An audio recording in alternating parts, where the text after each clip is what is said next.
Assalamualaikum Assalamualaikum warahmatullahi warahmatullahi wabarakatuh. wabarakatuh. We are going to present our PowerPoint. It is about sistem imun at the pandemic coronavirus. Dan virus corona dan sistem imun. Awal mula adanya virus corona. Saat ini manusia dan perekonomian dunia nyaris berhenti bergerak akibat virus corona. Tak berdaya menghadapi makhluk berukuran 80-150 nanometer. Tak tahu pasti kapan bisa bergerak leluasa kembali. Sejarah virus corona pada manusia dimulai tahun 1965 saat D.A. Tyrrell dan M. Albion dari Rumah Sakit Harvard, Inggris mengisolasi virus dari saluran pernafasan orang dewasa dengan flu biasa pada waktu bersamaan, dan setelah itu para peneliti lain mendapatkan virus-virus dengan karakteristik mirip dari orang-orang yang kena flu. Akhir 1960-an, Tyrrell memimpin sekelompok ahli virologi meneliti streptococcus virus pada manusia dan sejumlah binatang. Virus itu antara lain virus bronkitis, virus hepatitis pada tikus, virus penyebab radang, virus lambung pada babi. Semua virus itu secara morfologi mirip jika dilihat dengan mikroskop elektron. Kelompok virus tersebut lantas dinamakan virus corona berdasarkan bentuk permukaan yang mirip dengan mahkota. Belakangan corona resmi diterima sebagai genus dari virus. Kajian Jeffrey S. Carmen dan Carmen Meltnows yang dimuat di The Pediatric Infection Disease Journal November 2005 menyatakan corona menimbulkan infeksi saluran pernafasan berupa pneumonia pada bayi dan anak. Virus itu juga memicu asma pada anak dan orang dewasa serta infeksi saluran pernafasan pada orang lanjut usia. Tidak mengherankan penyebab sindrom pernafasan akut parah SARS Acute Respiratory Syndrome (SARS) tahun 2002 sampai 2003 di Cina Selatan adalah virus corona yang berasal dari hewan. Epidemi SARS dilaporkan sedikitnya di 26 negara di Asia, Eropa, Amerika Utara, dan Amerika Selatan. Laman Organisasi Kesehatan Dunia (WHO) menyebutkan virus corona SARS-CoV yang diidentifikasi pada 2003 diyakini dari hewan. Sumbernya diperkirakan kelelawar yang menular ke luak lantas menginfeksi manusia pertama kali di provinsi Guangdong, Cina pada 2002. Selain pada manusia, kemajuan penelitian ragam virus corona pada hewan juga meningkat pesat. Virus diketahui menimbulkan sebagai penyakit pada hewan seperti tikus, ayam, kalkun, sapi, anjing, kucing, kelinci, dan babi. Virus-virus itu ada yang hanya beredar pada populasi hewan, tapi ada yang menular ke manusia. Sejarah imunologi dan tokohnya. Pada mulanya, imunologi merupakan cabang mikrobiologi yang mempelajari respon tubuh, terutama respon kekebalan terhadap penyakit infeksi. Pada tahun 1546, Girolamo Francesco mengajukan teori kontagion yang menyatakan bahwa pada penyakit infeksi terhadap suatu zat yang dapat menindakkan penyakit tersebut dan suatu individu ke individu lain. Tetapi zat tersebut sangat kecil sehingga tidak dapat dilihat dengan mata dan pada waktu itu belum dapat diidentifikasi. Edward Jenner pada tahun 1798, Edward Jenner mengganti nama mengamati bahwa seseorang dapat terhindar dari infeksi variola secara alamiah bila ia telah terpajan sebelumnya dengan cacar sapi. Sejak saat itu mulai dipakailah vaksin cacar, walaupun pada waktu itu belum diketahui bagaimana mekanisme yang sebenarnya terjadi. Memang imunologi tidak akan maju bila kita bila tidak diiringi dengan kemajuan dalam bidang teknologi, terutama teknologi kedokteran. Dengan ditemukannya mikroskop, maka kemajuan di dalam bidang mikrobiologi meningkat dan mulai dapat ditelusuri penyebab penyakit infeksi.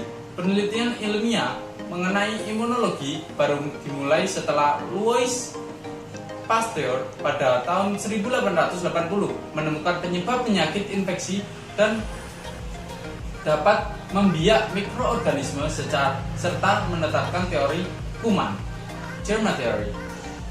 Penyakit penemuan ini kemudian dilanjutkan dengan diperolehnya vaksin rabies pada manusia tahun 1885.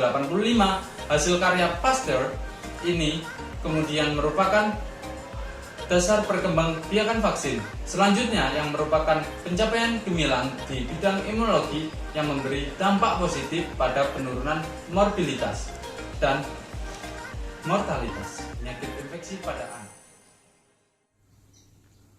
Fungsi sistem imun. 1. Melindungi tubuh dari invasi penyebab penyakit, menghancurkan dan menghilangkan mikroorganisme atau substansi asing, bakteri, parasit, jamur, dan virus serta tumor yang masuk ke dalam tubuh. 2. Menghilangkan jaringan atau sel yang mati atau rusak, debris cell, untuk perbaikan jaringan. Yang ketiga, mengenali dan menghilangkan sel yang abnormal, sasaran utama, bakteri, patogen, dan virus leukosit, MRPKM, sel imun utama, di samping sel plasma, makrofag, dan sel mast. Tips and trik untuk meningkatkan imun tubuh dalam masa pandemi. Yang pertama adalah menurunkan berat badan. Menurunkan berat badan bisa bermanfaat untuk meningkatkan imun tubuh dan menurunkan resiko terinfeksinya virus corona. Yang kedua adalah tidur cukup. Kurang tidur bisa menurunkan fungsi sel, meningkatkan respon inflamasi, dan mengurangi produksi antibodi. Yang ketiga adalah kurangi stres. Cara meningkatkan imun tubuh bisa Anda lakukan dengan mengurangi atau mengelola stres dengan baik. Cobalah untuk mencari cara pengelolaan stres yang sesuai dengan kondisi Anda, misalnya olahraga, meditasi, dan yoga. Yang keempat adalah makan makanan yang bergizi. Mengkonsumsi banyak makanan bergizi seperti buah dan sayur penting untuk meningkatkan imun tubuh. Jenis makanan itu bisa mencukupi kebutuhan antioksidan tubuh. Yang kelima adalah olahraga. Kegiatan itu bisa membersihkan bakteri dan saluran pernapasan sehingga risiko terinfeksinya virus corona juga berkurang. Selain itu, antibodi dan sel darah putih juga bisa berubah sehingga sistem imun tubuh bisa meningkat. Demokrasi Indonesia dan virus corona. Hubungan antara virus corona dengan demokrasi yang ada di Indonesia.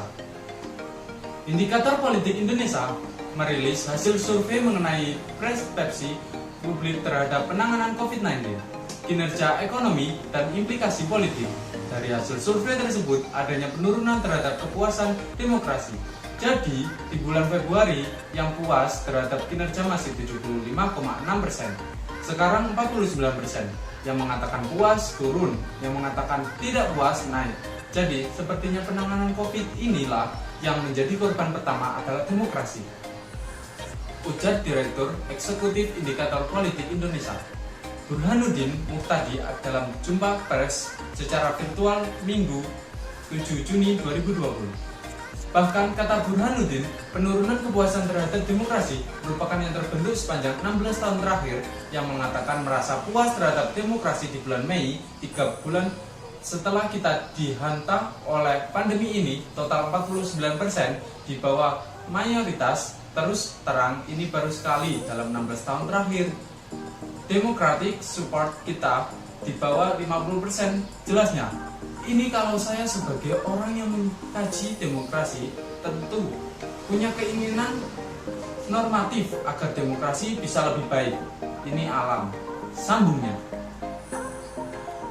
dari data yang disajikan, sebanyak 4,3% responden sangat puas, 45,2% cukup puas, 32% kurang puas, 5,2% tidak puas sama sekali. dan 13,2% tidak menjawab. Burhanuddin mengatakan turunnya kepuasan terhadap demokrasi juga dirasakan oleh kedua pendukung pasangan calon presiden pada Pilpres 2019, yakni kubu Joko Widodo dan Ma'ruf Amin dan Prabowo Subianto dan Sandiaga Salahuddin Uno. Baik pendukungan Pak Jokowi atau pendukung Pak Prabowo sama-sama tidak puas dengan kinerja demokrasi di tengah masa pandemi, tuturnya. Sampai sebanyak 1.200 responden dipilih secara acak dari kumpulan sampai acak survei tetap muka selangsung yang dilakukan Indikator Politik Indonesia pada rentang Maret 2018 hingga Maret 2020. Sebanyak 2.006,983 responden yang terdistribusi secara acak di seluruh Nusantara pernah diwawancarai secara tatap muka langsung dalam rentang 2 tahun terakhir. Secara rata-rata sekitar 70% diantaranya memiliki nomor telepon. Sejumlah sampel yang dipilih secara acak untuk ditelepon sebanyak 5.408 data, dan yang berhasil diwawancarai dalam survei yaitu sebanyak 1.200 responden. Dengan asumsi metode simple random sampling, ukuran sampel 1.200 responden memiliki toleransi kesalahan margin of error (MOE) sekitar kurang lebih 2,9% pada tingkat kepercayaan 95% sampai berasal dari seluruh provinsi yang terdistribusi secara proporsional. Survei dilakukan pada 16 sampai 18 Mei 2020. Indikator Politik Indonesia telah melakukan survei nasional secara tatap muka pada 4 sampai 10 Februari 2020 kepada 1.200 responden dengan penarikan sampel menggunakan metode multi-stage random sampling margin of error kurang lebih 2,9%. Pada tingkat kepercayaan 95%, beberapa variabel dari survei tatap muka tersebut ditampilkan dalam rilis ini sebagai pertandingan opini publik sebelum wabah Muhammadiyah dalam menyikapi virus corona. Ada 3 strategi vital. WHO menetapkan COVID-19 menjadi masalah kesehatan global sejak 31 Januari 2020. Bukan hanya menakutkan karena bisa menyebabkan kematian dan menghancurkan ekonomi suatu negara, virus ini juga bisa memicu kekacauan sosial. Muhammadiyah sebagai gerakan sosial keagamaan terpanggil untuk melaksanakan kerja-kerja kemanusiaan. Persyarikatan yang didirikan Kiai Haji Ahmad Dahlan ini memang selalu siap hadir menghadapi berbagai kondisi zaman yang terkadang kurang bersahabat. Nah, 3 strategi vital itu yaitu tidak main-main. Muhammadiyah benar-benar serius menghadapi COVID-19. Yang pertama adalah kesiapan fasilitas kesehatan. Yang kedua adalah eksekusi di lapangan, dan yang ketiga adalah Here we present the languages in explaining all the materials. And here we go the video. Enjoy.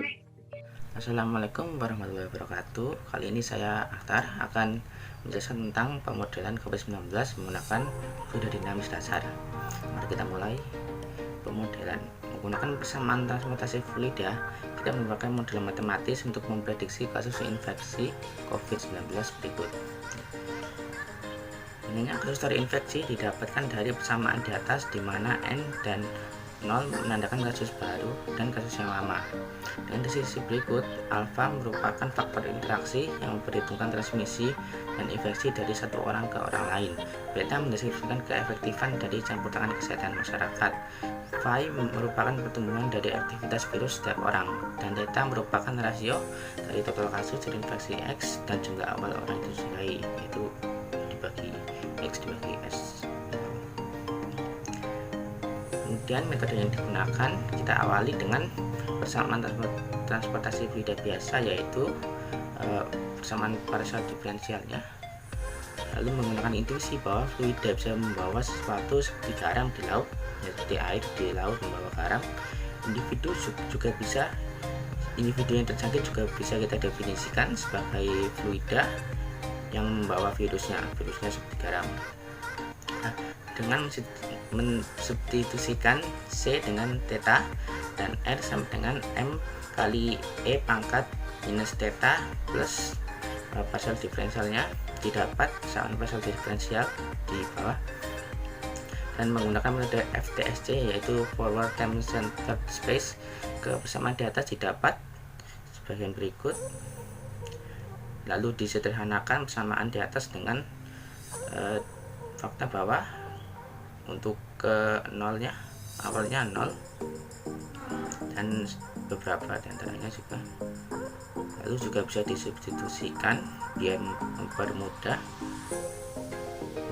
Dengan memudahnya itu 2DDP dengan alpha dan phi didapat persamaan yang diinginkan yang di awal tadi, yaitu di bawah, persamaan di bawah itu.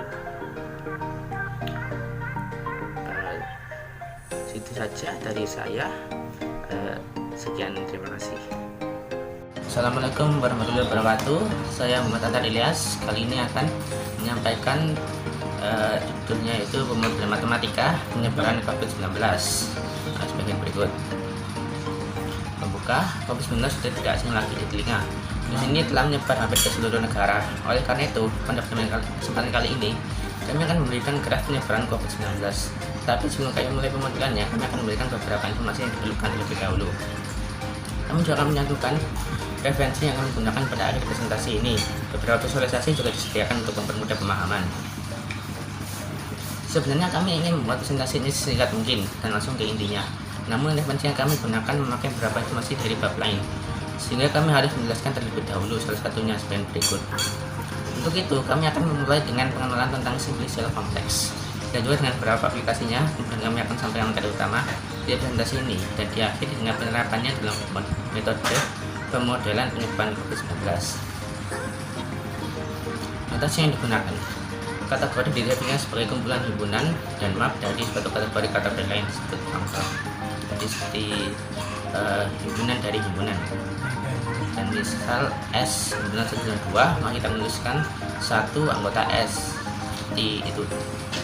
Misal A sama dengan himpunan 1, maka A himpunan bagian dari S.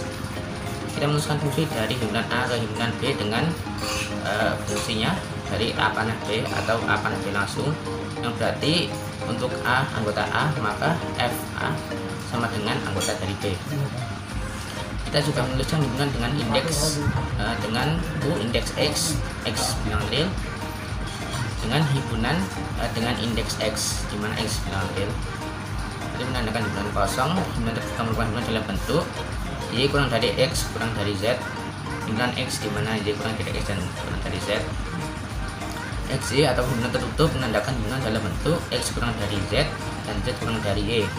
Kita menuliskan X mod A sebagai quotient dari himpunan atau bisa ditulis dengan X mod A, yaitu XA, yaitu X per A sama dengan himpunan X per A untuk semua X di X.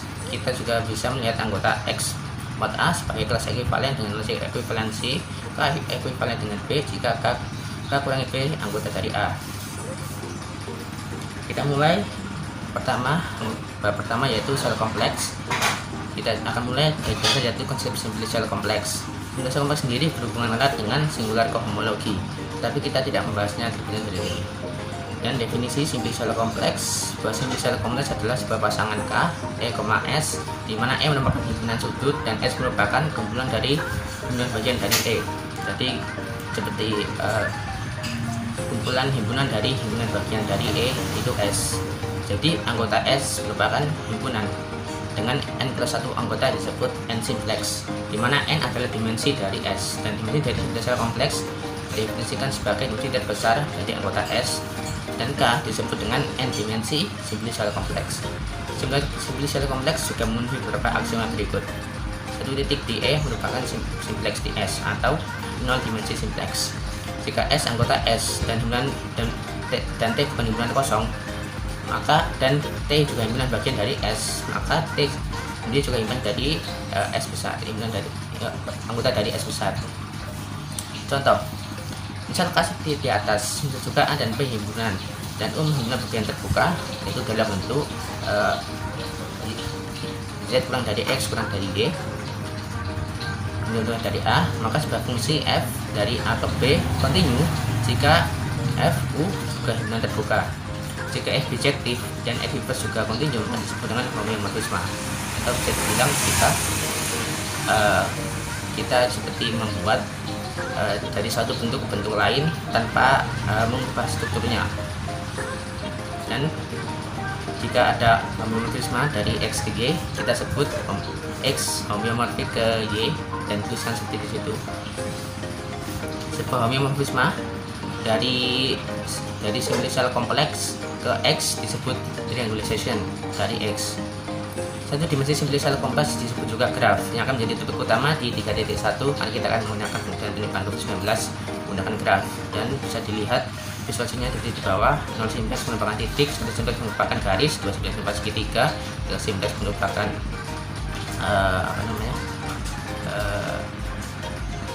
limas, dan 4 simplex tidak bisa digambar karena ada di 4 dimensi. Dan bisa dilihat triangulationnya. Itu IT adalah identitas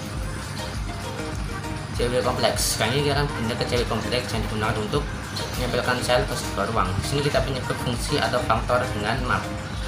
Mulai definisi dari push out, misal J fungsi dari funktor map dari A ke X, dan F map dari A ke B merupakan map kontinu dan membentuk push out diagram, yaitu A ada F fungsi F dari A ke B, ada fungsi J besar dari B ke Y, ada fungsi F besar dari X ke Y, dan ada fungsi J besar dari A ke B, yang membuat diagram tersebut komutatif di kategori set atau kategori himpunan.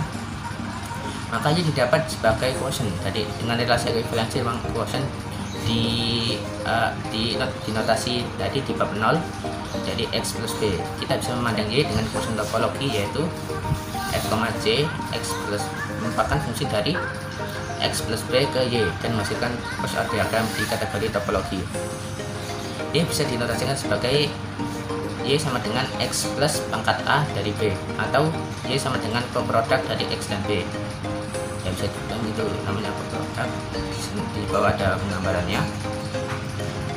Ada 2 lingkaran dan coproductnya. Lanjut ke definisi CW kompleks. Kita menotasikan panjang X dengan garis 2X ke garis 2X di nilai mutlaknya 2 kali X menggunakan metrik dari 0 ke X, dan metrik yang digunakan matriks Euclidean Studiation. Dengan begitu kita menotasikan n cell sebagai E pangkat n, yaitu X di Rn, dimana R itu bilangan real, dimana panjang dari X itu kurang dari 1. Jadi kita membentuk seperti disk lingkaran, dimana jika himpunan terbuka, dan ini itu akan ada homeomorfisme dari disk pangkat n dimensi disk ke X yang terfaktor atas sel E, yaitu di X, yaitu map dan zeta dari E pangkat n ke EJ, dan ada map dari D pangkat n ke E pangkat n, sehingga didapat persamaan zeta dari n sama dengan apa? Kita sebut X didapat dari anggota A dengan penanaman n sel, sehingga ada push out di bawah, di mana Sn menotasikan n dimensi lingkaran. Jadi kita kayak menempelkan sel terus menerus ke dalam suatu ruang dan menghasilkan ruang lain, dimana indeks J menandakan banyak kopi dari himpunan tersebut. Jadi ada banyaknya kopi itu dinotasikan dengan J di bawah.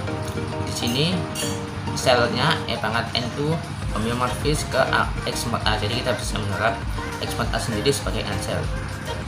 Kita sebut map dari Dn ke X sebagai karakteristik map, dan map dari Sn-1 ke A tracing map.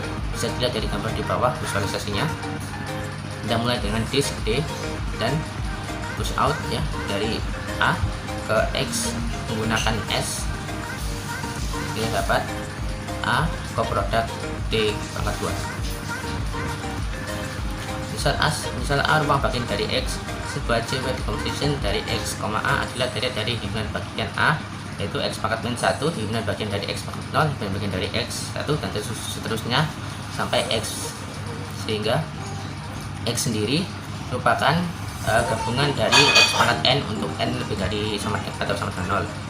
Untuk semua N bisa sama dengan 0, Xn didapat dari anggota A dengan menandakan N cell. Jadi dari push out diagramnya bisa ditanamkan N cell dari situ. Dan pasangan XA dengan Cw decomposition disebut relatif Cw kompleks. Dan saat A merupakan bilangan merupakan himpunan kosong atau kita mulai dengan ketiadaan, kita dinamakan Cw kompleks. Jadi jika A itu ada bangun ya, berarti kita sebut relatif Cw kompleks. Tapi saat A nya itu himpunan kosong, jadi tidak ada apa-apanya, kita dinamakan Cw kompleks saja. Ruang X pangkat N disebut N skeleton. Jadi ruangnya yang dibentuk dari N cell dinamakan Cw skeleton. Kita sebut X ruang Cw.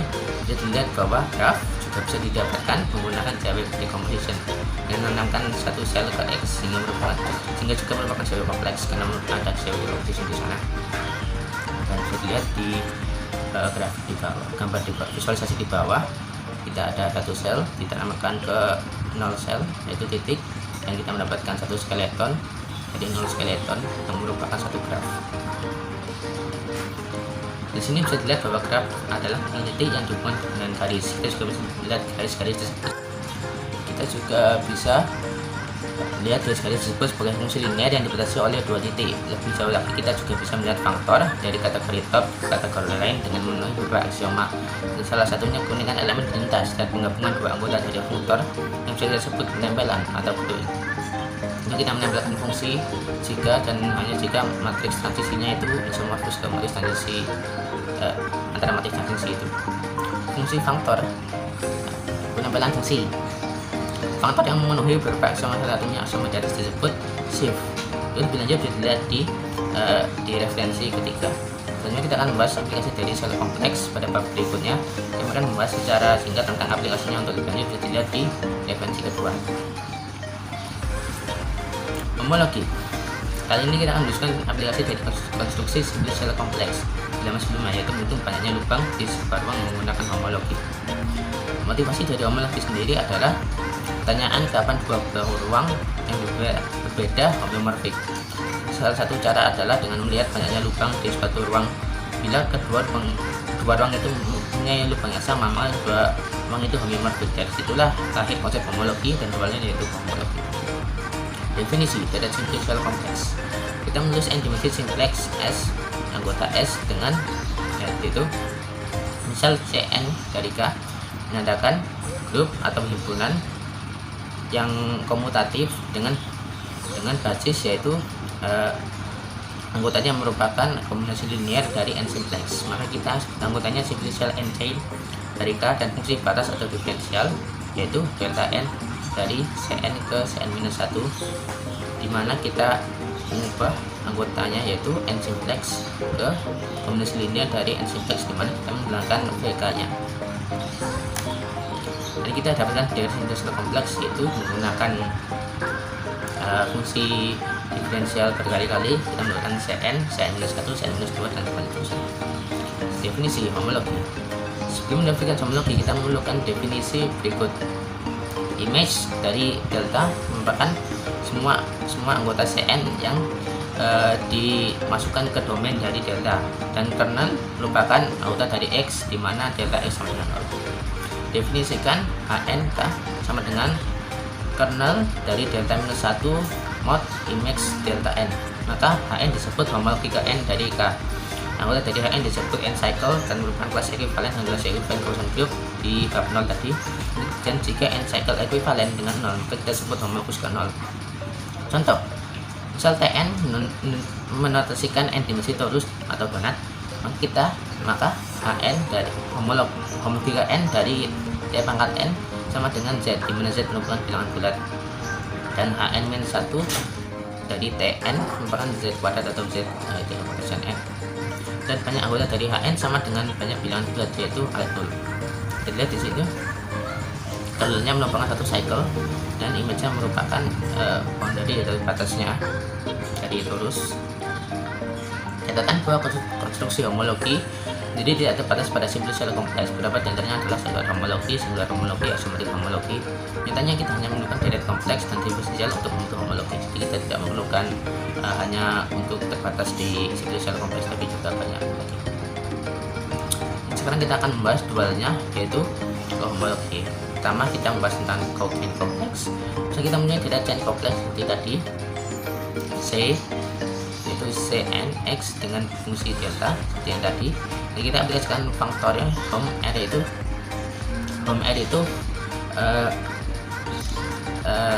himpunan fungsi dari yang satu ini, dari yang satu ke r, diaplikasikan ke C dan mendapatkan direct co-chain kompleks, itu dualnya. Kita notasikan dengan C pangkat n dari x, d dengan D merupakan dual dari fungsi diferensial dengan dn dan cnx ke cn plus 1 dari x. Jadi kita namakan fungsi co-boundary. Definisi homologi kita definisikan Hn dengan kernel dari dn mod d, image dari dn plus 1, kita sebut Hn homologi ke n. Jadi dualnya hampir sama, cuma berbedanya itu yang ini ke dn, fungsi dn nya itu ke atas, yang tadi homologi ke bawah. Anggota dari An, homologi dari homologi ke n disebut co-cycle dari anggota dari n, merupakan kelas ekivalen dengan equivalence yang sama seperti homologi, dan anggota dari homologi dari n ekivalen dengan 0 kita sebut homologus ke 0. Kita lihat bahwa homologi didapatkan dengan mengubah chain kompleks keduanya, yaitu co-chain kompleks. Homologi merupakan alat yang nantikan menjadi bilang sangat berguna. Aplikasi dari homologi sendiri sudah sangat banyak, mulai dari penerapannya homologi untuk shift, ya tadi di bab 1, dari penerapannya untuk differential kompleks, yaitu ada di diagram homologi. Itu bisa dilihat di 3 dan 4.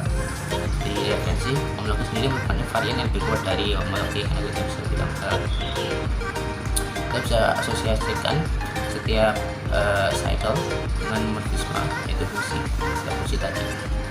Originalnya membuat homologi sering dipakai di banyak bab di luar originalnya, seperti kompleks analisis. Homologi dipakai untuk mengidentifikasi fungsi holomorfik, yaitu diagram homologi, dan di geometri aljabar ada homologi dari C dan lainnya. Dan ini kita mengakhiri bab 2 dan akan berlanjut ke bab utama, yaitu bab 3, dimana kita akan memperkenalkan metode pemodelan penyebaran COVID-19 menggunakan graf. Karena kita sudah memperkenalkan dari graf, maka kita di bab selanjutnya kita akan langsung menggunakan metode yang digunakan untuk tersebut, teori graf. Sekarang kita masuk ke topik utama untuk pemodelan penyebaran COVID-19, yaitu menggunakan graf teori. Maksudnya kita definisikan di dalam sebelumnya, kita bisa memodelkan penyebaran menggunakan non sel atau titik yang akan kita sebut sebagai titik, dan satu sel atau sisi kami menunjukkan penyebaran tersebut dari satu titik ke titik yang lain. Seperti yang kami sudah sampaikan di akhir dari bab 2, kami akan langsung mendiskusikan metode yang akan digunakan untuk pemodelan COVID-19. Definisi cluster graph. Suatu graf X dinamakan complete graph jika untuk setiap titik A dan B karena ada fungsi continue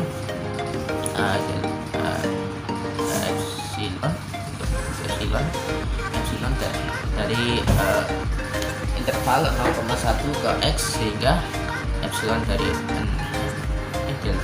delta dari 0 sama dengan A dan delta dari 1 delta 1 sama dengan B. Gantikan X dengan sekarang ruang topologi, kita mendapatkan connected topological space. Condition union dari complete graph bisa dilihat dari gambar di bawah. Complete graph itu jika ada satu sel untuk setiap titik, untuk setiap 0 sel. Cluster graph itu merupakan kayak himpunan di mana anggotanya itu complete graph. Kita masuk ke bab utama, yaitu yang kita akan gunakan untuk memodelkan penyebarannya, yaitu algoritma Makbar. Berikut langkah dari algoritma Makbar menggunakan fungsi projektif dari X ke R pangkat N untuk R pangkat N, untuk X himpunan data ke N dimensi ruang Euclid N yaitu R pangkat N. Bentuk itu sebagai union dari himpunan apa yang tak asing, yaitu omega sama dengan omega i merupakan indeks C dimensi merupakan hingga indeks tadi inversnya menjadi himpunan klaster dan menghasilkan klaster CI1, CI2 sampai CIK di inversnya. Buat graf dengan klaster CI1 dan seterusnya sebagai titik, dan buat satu sel atau sisi ada dua klaster CIL dan CIN jika keduanya saling asing, yaitu ini misalnya merupakan himpunan kosong jadi di bawah. Sekarang kita masuk ke akhir, yaitu pemodelan penyebaran COVID-19. Menggunakan alat pelindung lapor penyebaran COVID-19, yaitu di bawah catatan gambar dari sumber referensi. Bisa dilihat gambar di bawah merupakan penerapan dari algoritma Mapper dari teori graf untuk memodelkan penyebaran. Di sini kami tidak menambahkan info tadi karena tidak ada di internet, jadi kita menggunakan info seadanya, kami data seadanya. Sekian, terima kasih. Masih sudah menonton. Assalamualaikum warahmatullahi wabarakatuh. Chemical and coronavirus. The relationship between acid wet chemicals and the coronavirus. Definition: coronavirus is virus that attack the respiratory system. This disease due to viral infection is called COVID-19.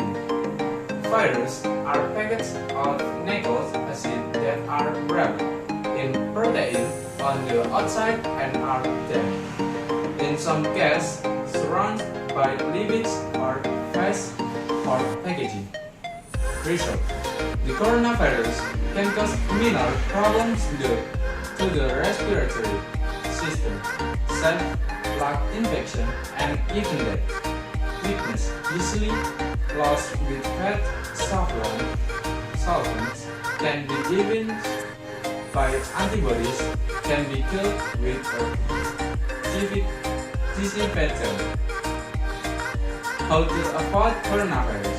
Coronavirus is basically composed of their parts, DNA or RNA, which is the core of the virus, protein, which is the raw material for virus to reproduce themselves, layer of fat as other protection.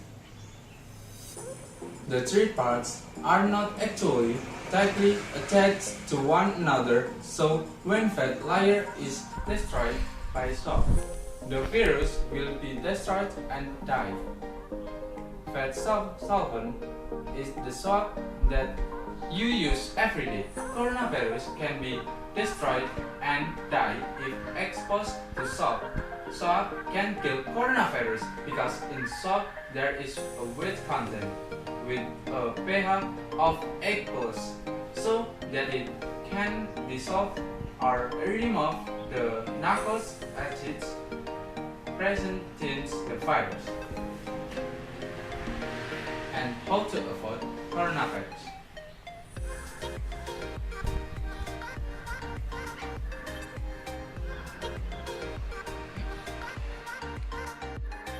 COVID-19 yaiku wabah kang kita sedaya alami saiki. Wabah niki sangat mengusahakan kita sedaya. Kita mboten angsal medal saking griya, mboten saged kempal kalian kanca-kanca, lan napa-napa kedah disukani jarak. Awit saka merdamel, sembahyang, nganti mados ilmu kedah disukani jarak utawi jarak jauh. Minangka kula sakniki badhe nerangaken kedhik babagan njaga sistem imun ngangge sistem BPJ utawi pembelajaran jarak jauh. Ing ngandhap niki enten cara kangge njaga sistem imun. Kaping setunggal, kathah-kathahaken nunjuk petak. Kalih, ada daharan kang halal. Tenggene agami Islam sampun enten perintah kangge pilih-pilih utawi merhatekno daharan. Tuladhanipun tenggene Quran surat Al-Baqarah ayat 128. Bismillahirrahmanirrahim. Ya ayyuhan nasu kulu mimma fil ardi halalan thayyiban wa la tattabi'u khutuwatis syaitani innahu lakum aduwwum mubin. Hai sekalian manusia, makanlah yang halal lagi baik dari apa yang terdapat di bumi. Dan janganlah kamu mengikuti langkah-langkah syaitan, karena sungguhnya syaitan itu adalah musuh yang nyata bagimu. Kelantan gene Quran surat Abasa ayat 4 Fal yang duril insanu ila to'ami, maka hendaklah manusia itu memperhatikan makanannya. Makanan kang halal niku insyaallah mboten nate beto penyakit. 3. Tilem ingkang cekap. Sekawan njaga kerasikan ben boten enten sarang penyakit. Gangsal olahraga. Kita kedah olahraga kangge njaga kebugaran jasmani utawi fisik kita sedaya. Kebugaran jasmani yaitu saged botene kita kangge nglampahi kegiatan fisik tanpa kedah ngalami rasa kesel nemen-nemen. Olahraga kang saged melatih kebugaran jasmani kita yaitu push up, sit up, lan tasih enten lindung-lindung. Sekian. Stay safe and healthy. All our presentation is for you all. Don't forget to stay safe.